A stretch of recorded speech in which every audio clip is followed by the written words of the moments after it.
whatever stage you're in, whether you're ready to publish your book, whether you're still writing your book, start promoting your book now. Don't wait till it's done. Put it out there now. Put those teasers out there. You know that you're writing a book. Share the journey of writing your book, because that's a whole piece of content, a whole bunch of stuff that you can share with your audience to start building that momentum, to start building that interest. So this way, you know, you're hyping the book up before it's even out there. So this way, when it drops, people are like, give me. Like you've built, you know, it's like building up to Christmas morning. Christmas morning, you know, you open up all your presents. It's like, yes. Like it's right here. Make your book launch Christmas morning. Hello, everybody. Welcome to the podcast. I have somebody here today who had a Mary Poppins moment a little bit ago, and an umbrella attacked her house because of the wind. It's a great story. Michelle Burke is here. Michelle, hold up the book, please. Please hold up the book. Hot Mess Magic. Yes, I love when an author holds up a book. Hot Mess Magic. Michelle Burke is here. Michelle, how are you, Michelle?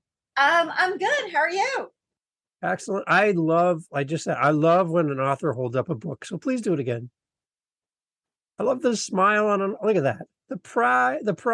It's exciting. Yes, the pride. The sweat, the blood, the tears. Everything, right? Yes. How about some news about this book? Bestseller where? Australia. Come on. Yep. Bestseller in Australia. Hit number 1 and number 2 in the spiritual development and like personal growth categories. Wow. So you're kind of a big deal. In Australia, yes. Kind of a big deal. And now we're going to do that as well in Canada and the U.S. Oh, we're just going to take over the world, right? Sounds good to me. I love it. And so, again, just a little bit about the story. You were saying before we hit record that an umbrella attacked your house because of the wind. Yes. Which is terrible. Umbrellas are not known for attacking houses. That's no, terrible. I was sitting here, you know, getting myself all ready, all situated, and all of a sudden, I just heard this thud against the door, and like it scared me, and I was like, "What was that?" And then I just saw like this fabric type thing fall from the sky. Oh no! It's like I ran to the door, looked outside. It was like, "Wow, it's the umbrella." That's not good. Wow. So please, everyone, if you're listening to this, a public service announcement, please check your umbrellas so they don't attack your house, like what just happened to Michelle. Yes, make sure that they are securely tightened into the base so they do not attack the house. Okay. All right. So yes, we all need to be on our make sure we are alert and ready for any potential umbrella attacks. But we got that out of the way, so that's great. We're here to talk about your book, Hot Mess Magic. Michelle, where are you in the world, first of all, for our listeners? I'm in the United States. I'm in New Jersey. Beautiful. How is New Jersey today? Besides the weather, New Jersey, windy. The weather today is gorgeous. Okay, good. Oh, I was able to get some beach time in this morning. Oh, nice. On the beach this morning, here with you this afternoon, and then I'll go sit out by the pool later on today. Michelle, your life seems so difficult and stressful. Well, when you're an author with a #1 book in Australia, I guess you can do these things, right? Yes, and I've discovered the magic in the mess, so it does make life easier when you know how to discover that magic. Okay, so a Jersey girl here going to talk about her book. Can you tell me a little bit about why did you write this book? This book, as any author will tell you, and as you know, you don't pick the book that you write, the book picks you. Perfect. I love that's a great way to start.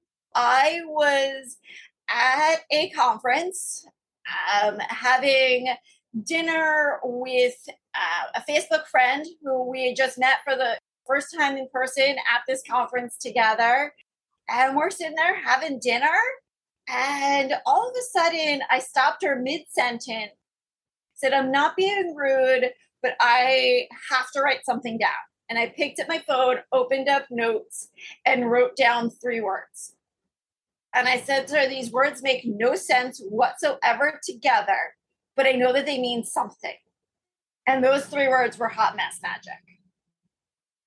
The next day at the conference, it was the last day, and the last speaker was a publisher. And she starts talking about writing books and different things. And as she's talking, Discover the Magic in Your Mess comes to me, and I write that down. And then it hits me. It's like, this is my book title. And I just started writing notes feverishly. And another friend of mine was sitting across the room from me, and she sends me a text. And she's like, what are you doing? Like, it's my book, it's my book, it's my book. And across the conference room, her and I were sitting at different tables, and we're doing little happy dances in our chairs. And afterwards, I walked up to the publisher and I pitched her right there. And she looked at me. Yeah, she looked at me and she goes, most people don't hit a home run with the title on their first try. You just hit a home run. That's got to feel good, right? That's got to be like... Oh, yeah. It was like one of those like holy fill in the blank, moments. It's like, okay. And over the course of the next few years, I truly embodied by living it, discovering the magic in your mess, because I then went through some of the hardest years within my life. Some of the hardest, messiest years within our life. But when we go through those times, that's when we learn the most about ourselves. When we grow, we expand. And that's one of the many things that the book is about. Amazing. So let's talk a little bit about your backstory then, because that might help to maybe connect you to the book. Can you tell people a little bit about maybe what part of your story helped inspire the book? The messy parts of my story, the messy parts of my life, relationships. So I have a whole chapter that's called Bring on the Men. And I go into, sharing some of my relationships and some of the things that I've been through, with men in my life, and what I've discovered from that and what I've learned from that. Different things about money. No matter whether you're a billionaire or only have $1 sitting in your bank account right now, we all have a money story. Yeah. Oh, yeah. We all have issues with money. So I dive into my financial stories, how I had $20,000 in the bank in my 20s and went into debt in my 30s. How I've had a car repossessed 3 days before Christmas. Nice. Wow. With a trunk full of Christmas presents because I was getting ready to drive to my brother's in North Carolina. Nice. Well, that's nice. Yeah. I get real, I get raw, I get vulnerable, and I just share that because that's what, in my opinion, that's what relates all of us, our message. So when you were writing this, were you writing it for yourself, or were you writing it for a certain audience member who would read this book? A combination of both. Okay, good. Writing certain stories was very healing. Writing certain stories was also very hard, but I knew that it was stories that the audience, that the reader, that it could help them. And if it only helps one person, then the book has done its job. Exactly. Have you had any response yet from friends, family, or readers about the book? I've had people tell me how relatable it is. One friend said she has read it, and as soon as she finished it, like her mom stole her copy. I was like, Mom needs to go buy her own book. Exactly. Like, go if your mom buy her own copy. Others that have said like how inspiring it is. One person told me that I made them cry while they were reading it just because of how much they could relate to it. It's like I felt like you were talking to me. It's like, well, it's kind of the point. When you were writing this, were there times when you were self-editing yourself saying, I don't know if I want to tell people this story or this side of me. I'm a little bit nervous about what people might think of me, and then you just went for it anyway? Was there parts of the book like that? Yes. Okay. Yes. There were quite a bit of those. And whereas I was writing, it was like, yeah, how are people going to react to this? How is my family going to react to this? Because yeah, there were certain stories that I shared that, my family didn't know, or, certain members of my family didn't know. It was like, I have to move past that. It's like, I'm not writing this for them. My family is not my audience. And that's like any advice. That's a piece of advice for any author. It's like, your family isn't your audience. Your family is not your ideal client. Your family is not your ideal reader. Mm-hmm. They're the ones who are going to pick the book apart the most.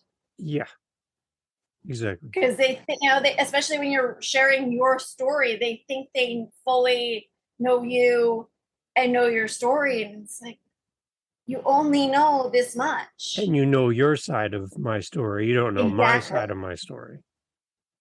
Exactly. Where my mom, when she had called me to congratulate me on the book, she's like, I haven't read it yet, but from what I hear, you throw me under the bus a lot. And it was like, whoa, Mom, no, that's all perception. Mm-hmm. She's like, well, I guess I'll just have to read it for myself. It's like, yeah, you are going to have to read it for yourself. Like, it's all perception. Like, yeah, I share money stuff, but, my grandparents lived through, were kids through the Depression.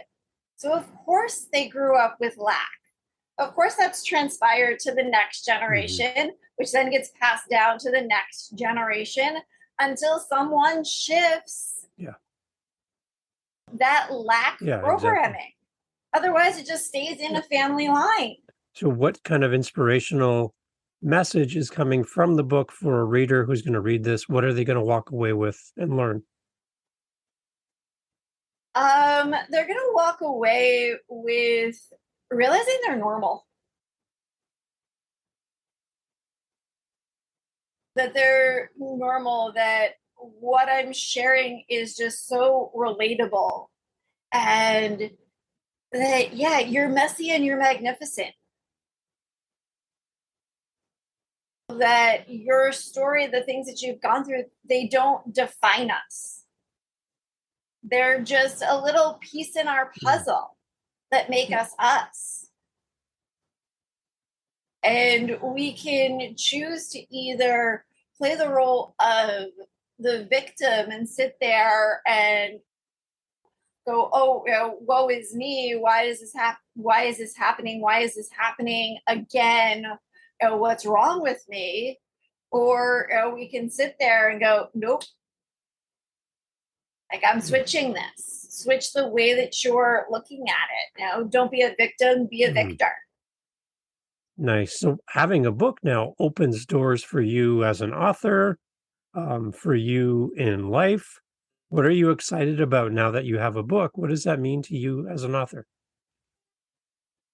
I'm just excited to be touching more lives, to be influencing and inspiring and motivating more people on that larger global international level.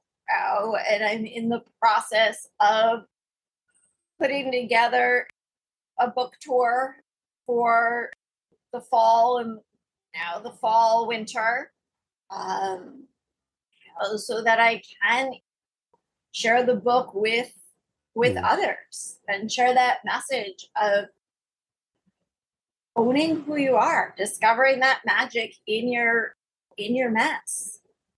Nice. That's amazing. So what's next for you? Now the book's out, you're ready to go. You said book tour. Are you how are you promoting the book? Are you going to be going around physically and doing book promotions? Are you doing a podcast circuit? What kind of I'm doing podcasts. Doing some local. Oh, I've inquired with a couple different local bookstores here in New Jersey about having events there. And yeah, I want to do the in-person, events at those smaller independent bookstores because that's where the magic Mhm. lies. That's where I feel in meeting an author and just meeting someone in general and connecting with them in person. It puts things on a whole different level because you're getting that whole different taste of energy and that just physical interaction with the Yeah. individual. Can you give us some of our listeners, Michelle, are authors, and they're at the stage maybe where their book is ready and they're going to start promoting. Do you have any suggestions for authors about your promotion of your book? Whatever stage you're in, whether you're ready to publish your book, whether you're still writing your book, start promoting your Okay. book now. Yeah. Don't wait till it's done. Start right now.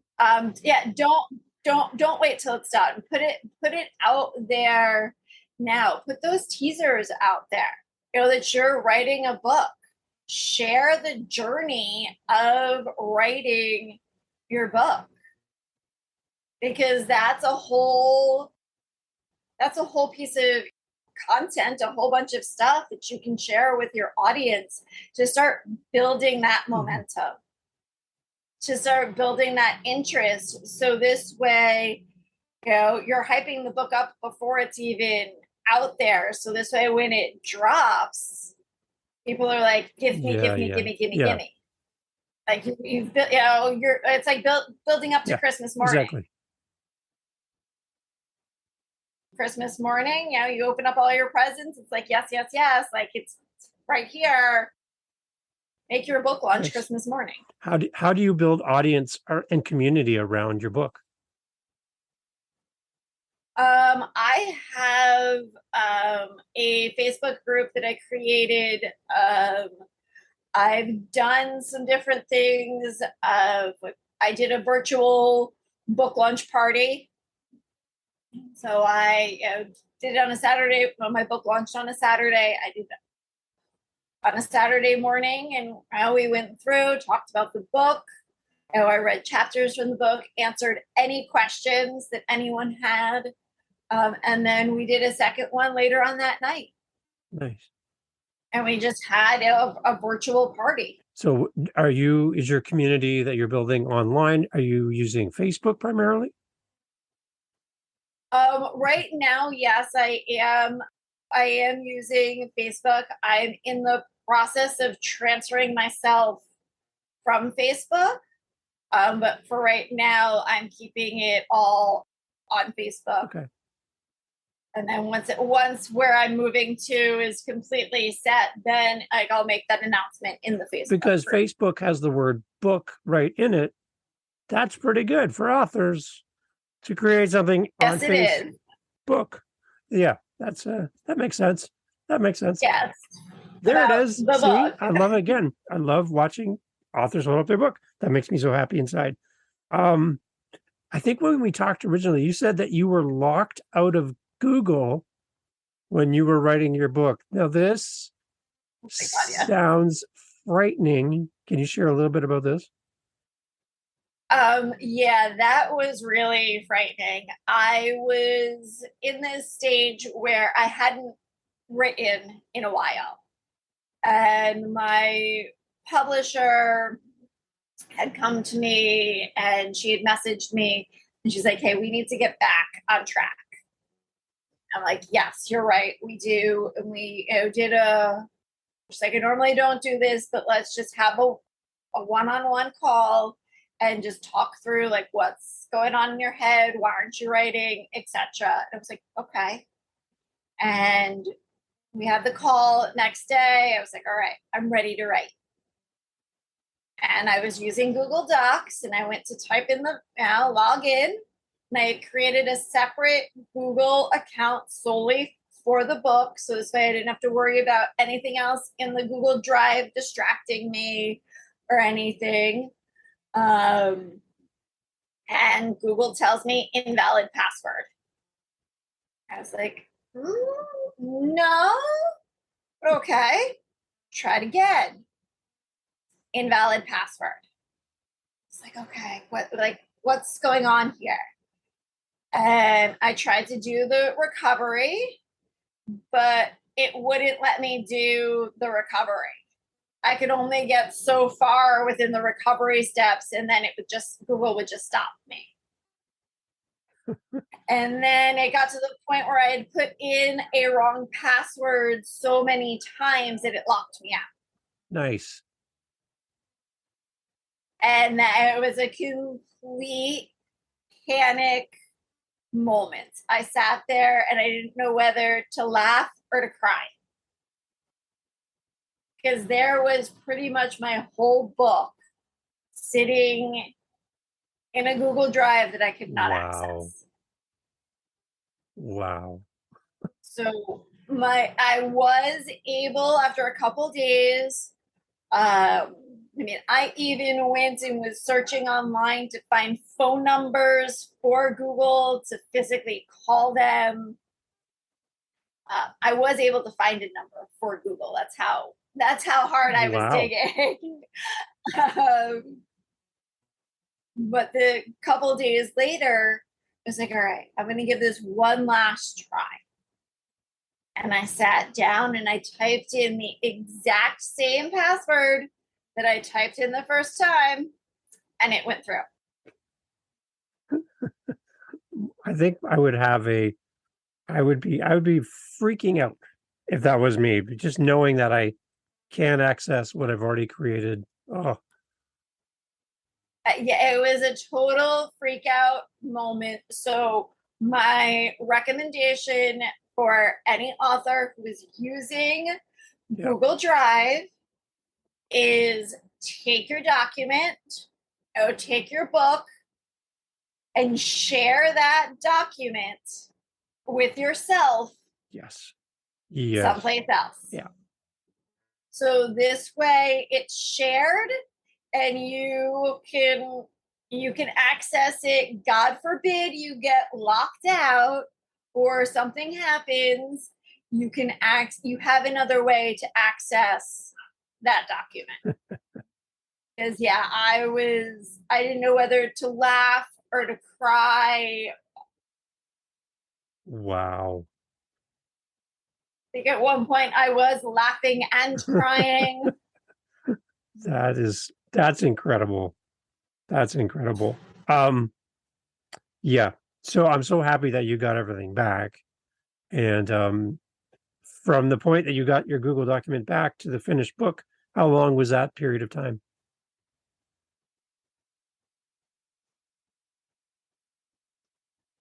It was over a year. It was over a year. Writing the book for me was a journey in and of itself. And that's another little tidbit for anyone writing, any author writing their first book, is it's a journey. There's a whole chapter in the book that's called "Writing a book is like having a baby." Like it's a journey. You go through different trimesters in that book writing process. And for me, it was sharing these stories and what was coming up for me as I was writing the stories, the things that I was going through in my own life at the time that I was Mhm. writing.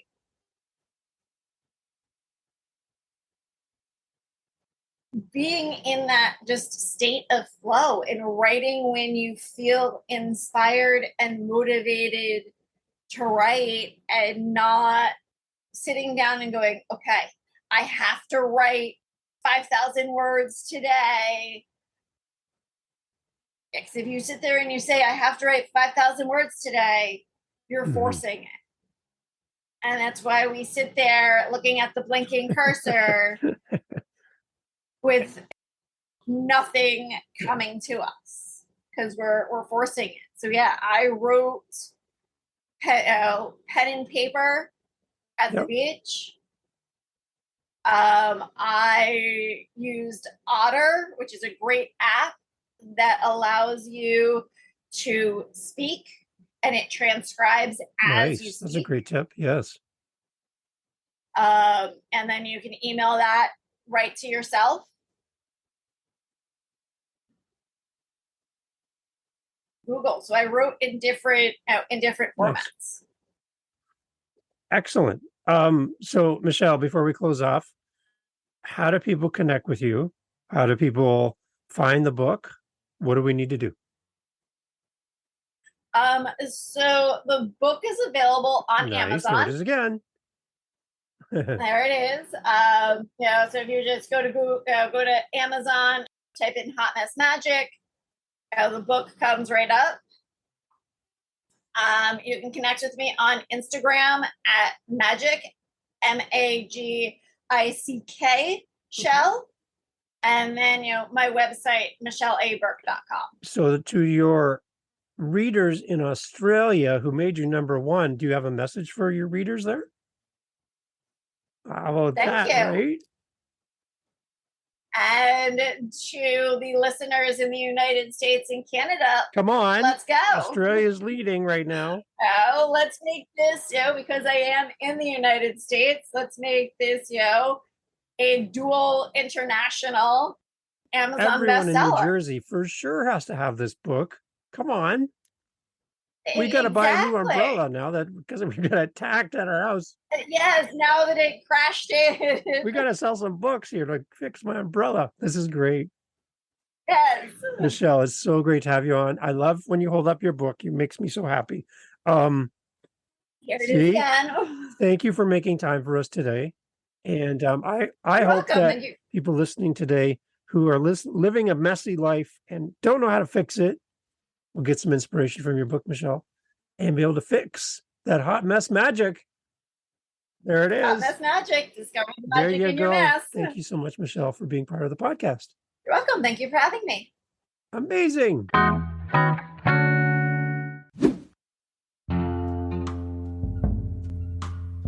Thank you so much for being here with us today. Again, thank you for subscribing and following. And you're listening this far in the podcast, so you are my best friend. I'm sorry, but you are now my best friend. So welcome. Nice to meet you. Thank you for being here. LivingTheNextChapter.com has a link on the website to our Facebook group. Are you on Facebook? Probably. You can go there and you can actually interact with our guests. You can talk to them. You can hear more about their journey, about their books. You can speak to them directly. You don't need me. You can come right over to livingthenextchapter.com, click on our Facebook, link to our community. You can talk to other listeners of the podcast from around the world who are on Facebook. And, again, speak with our guests. Don't you want to speak to the guests you just heard from? Yeah, you can do that on Living the Next Chapter. Go over there. There's links to our Facebook group, and you're welcome to join. Thanks for listening.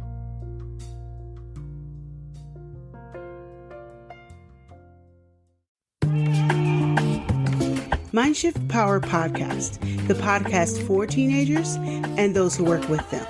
There's a huge problem in America today. There's a very large disconnect between teenagers and the adults who work with them. I'm looking to bridge that gap with real, raw, honest conversation, not held back by the chains of political correctness. You cannot solve a problem you do not understand. Want to understand teenagers today? Listen to this podcast. This podcast is for teens in the U.S. and Canada. To learn more, go to fatimabay.com/podcast or just look for Mindshift Power Podcast on any listening platform. I look forward to you being a faithful listener.